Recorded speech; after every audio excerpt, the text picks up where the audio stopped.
As we navigate a world fraught with complex challenges, one issue stands out above all others: the protection of children in armed conflict zones. UNICEF has sounded the alarm, declaring 2024 as one of the worst years on record for the suffering of children globally. The statistics paint a grim picture: an unprecedented number of grave violations against children, mass displacement, and the disruption of essential services have left countless young lives in jeopardy. Tragically, the death toll among humanitarian workers has also reached alarming heights, further compounding the crisis. The conflicts ravaging various parts of the world do not discriminate. They threaten every aspect of a child's life, from safety and education to health and well-being. The cries for help echo through shattered communities, yet the violence persists, fueled by political ambitions and ego-driven agendas that prioritize power over innocence. We find ourselves at a crossroads. Are we living in a modern world where technological advancements and human rights should be paramount? Or are we regressing to an era reminiscent of the Jurassic, where might makes right and the vulnerable are left to fend for themselves? This is not just a conversation, it's a call to action. We invite you to join us as we explore the realities on the ground, share stories of resilience, and discuss the urgent need for collective action. Your voice matters in this global effort to protect and empower children caught in the crossfire of conflict. Stay engaged, stay informed, and most importantly, stay safe. Okay, wow. Get this one: in 8 kids worldwide, seriously affected by just the 10 biggest extreme weather events in 2024. Really puts things in perspective. Displacement, needing aid, missing school. Yeah, it's a tough picture for sure. And that's just the starting point for our deep dive today.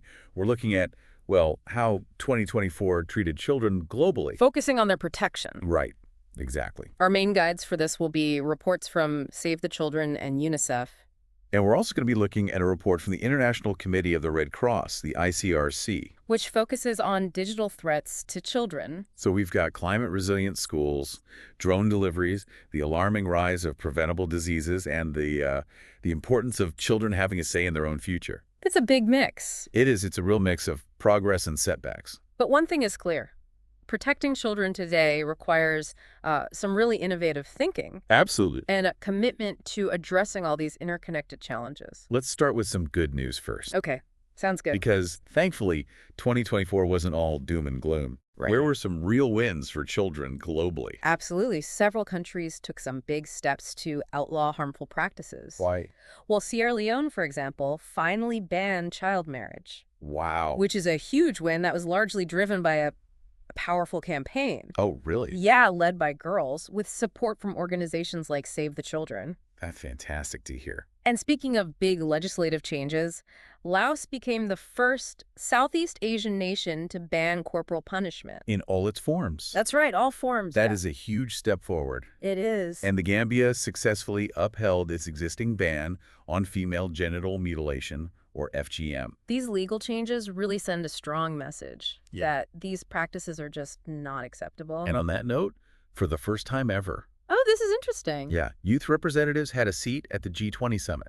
Really? Yeah, it's so inspiring to see teenagers advocating for children's rights on such a global platform. It shows a growing recognition of how important it is to listen to children.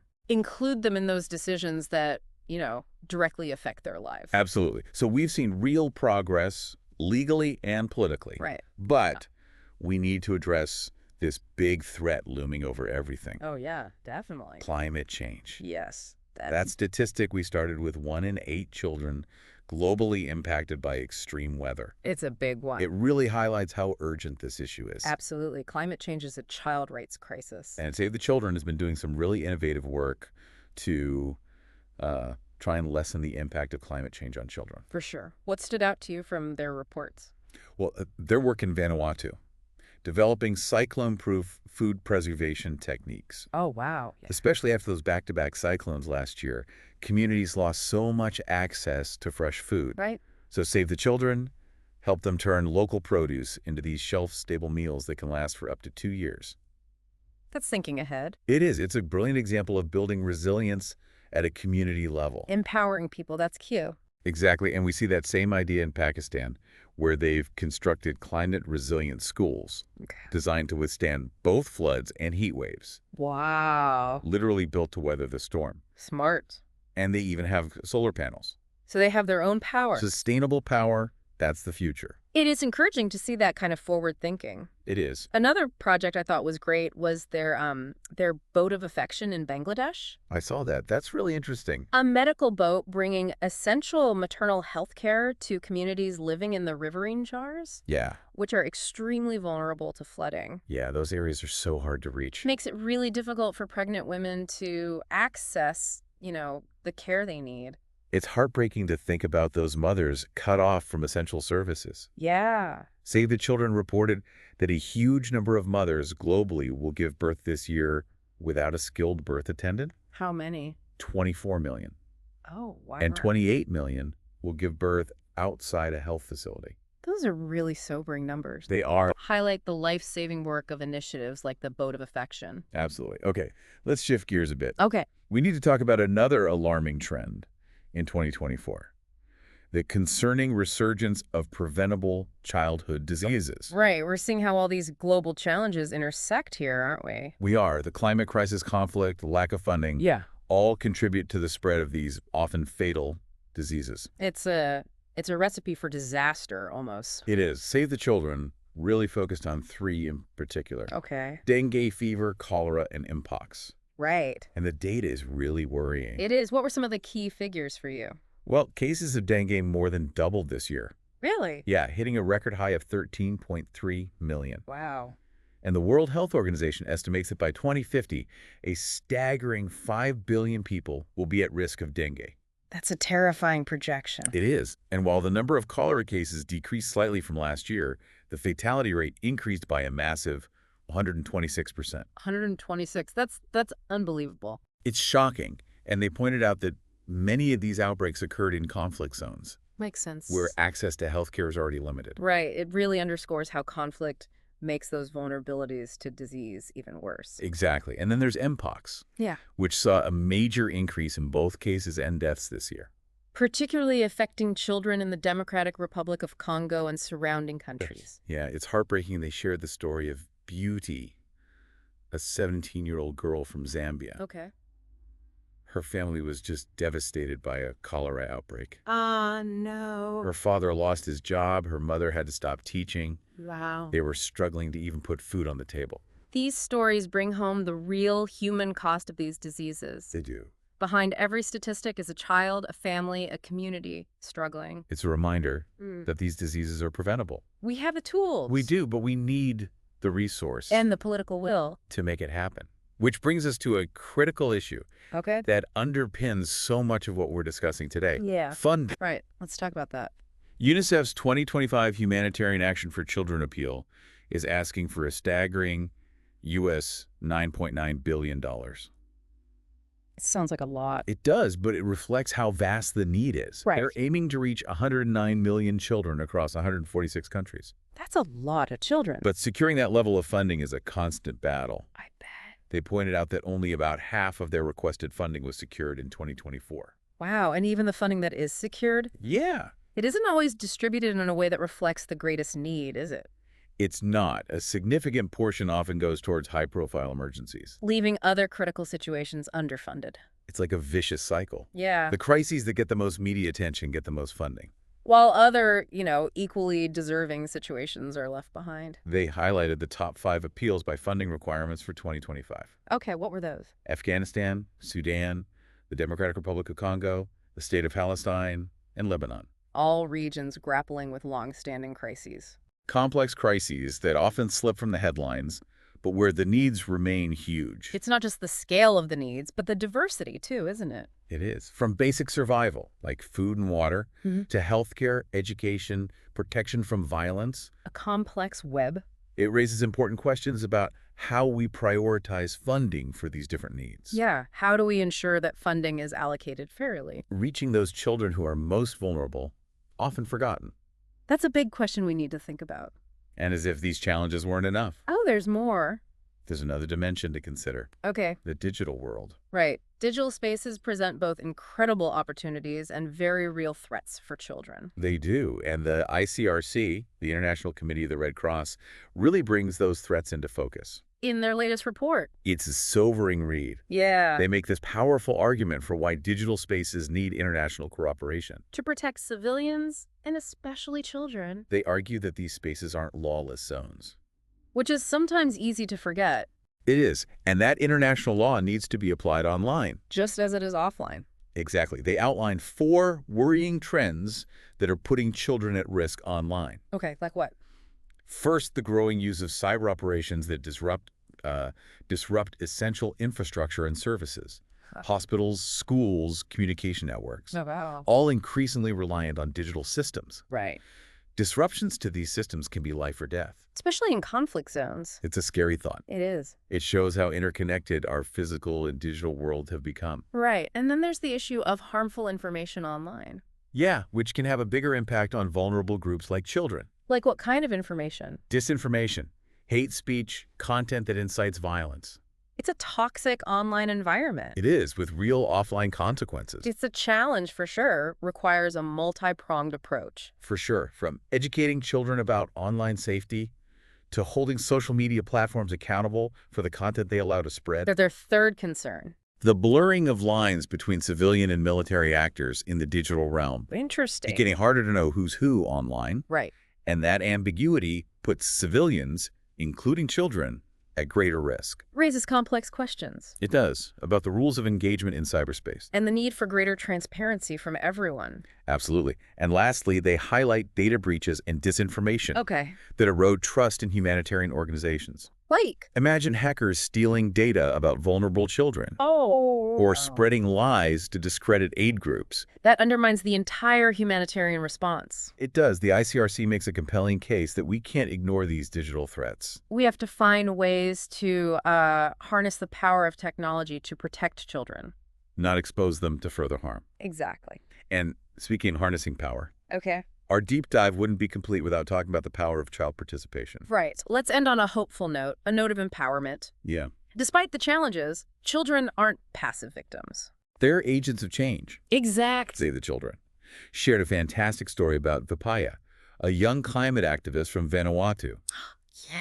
She advocated for children's rights at the International Court of Justice. Wow. Imagine that courage, speaking truth to power at such a young age. Truly inspiring. It reminds us that children are not just inheriting the future. Right. They're shaping it right now. This year also saw the adoption of UN Security Council Resolution 2764. Yeah, I was going to mention that. Which emphasizes the need to strengthen child protection in UN peace operations. It's a big step forward. It is. It highlights the crucial role of child protection in these complex environments. And perhaps most importantly, Yeah. it recognizes that children should have a say. In shaping the solution. Yes, exactly. They're not just beneficiaries. Right. They're partners in the fight for their own rights. And well-being. Absolutely. Their voices matter. Their experiences matter. For sure. And their vision for a better future is something we should all be listening to. Now, before we move on to the next part of our deep dive, let's pause for a moment. Yep. What's resonated with you so far? What's been surprising, concerning, or hopeful? It's really interesting how child participation comes up so much. Yeah. It's not just about giving children a voice, it's also about... recognizing their unique perspectives. Exactly. Like with climate change, adults always focus on the policy and economic side. Right. But children experience it so directly. Yeah. In a way that we don't. Yeah, it's much more immediate for them, much more visceral. Like Vipaya from Vanuatu, she's literally seeing her home disappear. Exactly. It's not an abstract concept for her. Not at all. It's her reality. It's her reality, and that's why she's demanding action.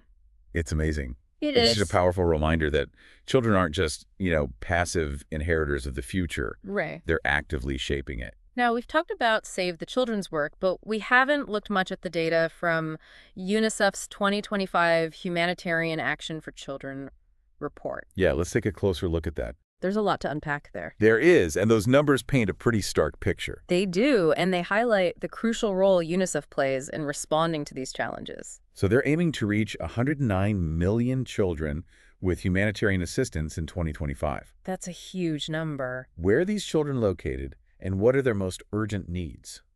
Well, the top 5 appeals by funding requirements are for Afghanistan, Sudan, the Democratic Republic of Congo, the state of Palestine, and Lebanon. Right, those regions grappling with these complex, long-standing crises. That don't always make headlines. It's easy to forget about them, but the needs there are huge. They are, and it's not just the scale of the needs, but the incredible diversity of them as well. I'm looking at the report now. It covers everything. Really? From healthcare and nutrition to education, water, sanitation, and protection from violence. Wow. It's a holistic approach. Recognizing that you can't address these issues in isolation. Exactly. They're all connected. Like a child who's malnourished is obviously more vulnerable to disease, which then impacts their education and development. It's a web, a very complex web. It is. So the report outlines some ambitious targets for 2025. Yeah. What stood out to you? Well, their goal of reaching almost 57 million children and women with primary health care is really ambitious. That's a lot of people. It is, especially in conflict zones where access is so limited. Makes sense. And then you have the goal of screening 34 million children for wasting, Yeah. which is a really severe form of malnutrition. Right. Early detection and treatment are so vital in those cases. Absolutely. And it's not just physical health either. What else? They're aiming to provide mental health and psychosocial support to over 20 million children, adolescents, and caregivers. That's so important. That's an area that's often overlooked. But it's absolutely crucial. It is. Trauma and stress can have such a lasting impact on a child's development and well-being. Essential to address those invisible wounds. I completely agree. The report also highlights education, with a target of reaching 24 million children, with access to formal or non-formal education. It's an investment in their future. Absolutely. And of course, clean water and sanitation are essential. Right. UNICEF aims to reach over 55 million people with access to a sufficient quantity and quality of water. These are all incredibly important targets. They are. But the challenge, as we discussed, is the funding. Right. And making sure that those funds reach the children who need them most. There's often such a disconnect between where the need is and where the funding flows. Exactly. UNICEF pointed out that a big portion of their 2024 funding went to just 4 emergencies. Which were? Afghanistan, Ethiopia, Syria, and Ukraine. Right. While those situations are dire, Yeah. it means other crises get less support. And it's not just a UNICEF problem. No, it's a bigger issue. Humanitarian funding follows the headlines, and that leaves so many vulnerable children behind. So how do we change that? How do we ensure more equitable funding for all children in need? That's the million-dollar question, isn't it? It is. I think awareness is a crucial first step. Yeah. People need to understand the scale of the problem. Absolutely. And the impact of chronic underfunding. We also need to make those forgotten crises more visible. It's easy to feel overwhelmed by all the emergencies in the world, but every child matters. That's right. Every child deserves our attention. And we also need to advocate for more flexible funding. Right. Donors often want to earmark their contributions. Yeah. But that limits the ability to respond to evolving needs. Exactly. Flexibility is key. What's needed in a crisis can change quickly. And organizations need to be able to adapt. Exactly. And finally, we need to hold our governments accountable for their commitments to international development and humanitarian assistance. We as citizens need to push for these priorities. And make sure our elected officials know this matters to us. Absolutely. Ultimately, it's about recognizing that these aren't just statistics. Right. These are children's lives. And every child deserves the chance to survive, to thrive, to reach their full potential. I couldn't agree more. So we've talked about the challenges, Yeah. the funding gaps, the need for a more equitable approach. Right. But what about the solutions? Yeah. Good point. What are some of the most innovative and impactful ways organizations like Save the Children and UNICEF are actually making a difference?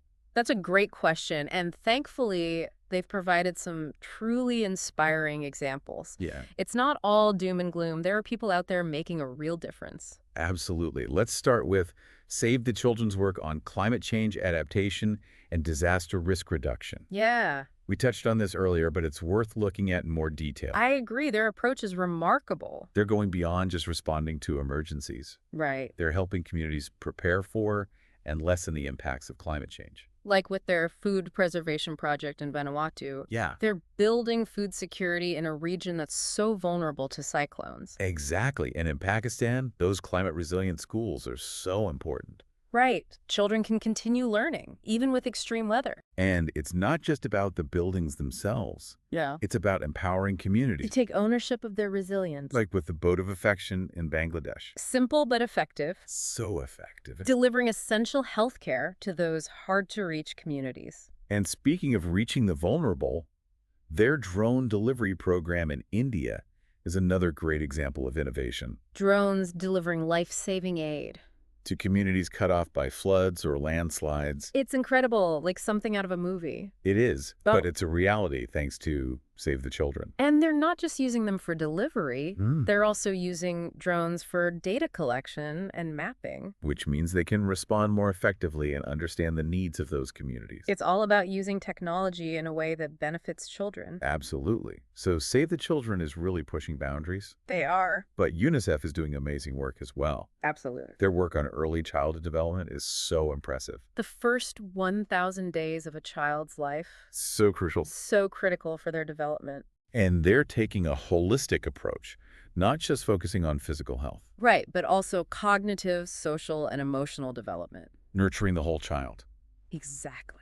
They're also doing incredible work on education, particularly in emergency settings, We talked about the importance of that earlier. providing stability and hope in those times of crisis. UNICEF is making sure children don't miss out on those learning opportunities. They're setting up temporary learning spaces, distributing materials, training teachers to work with children who have experienced trauma, Making sure education remains a priority.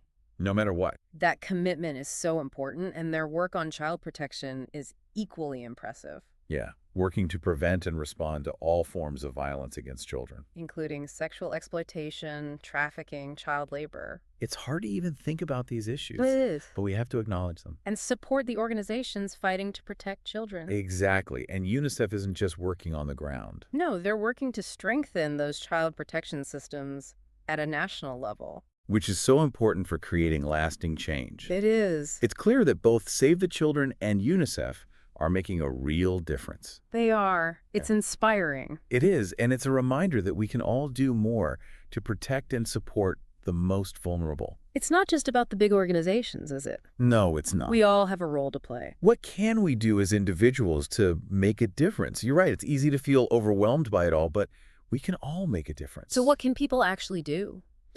Well, supporting organizations like Save the Children and UNICEF is a good starting point. Okay. Even a small donation Cool. can make a big difference in providing those essential services. And it's not just about money, right?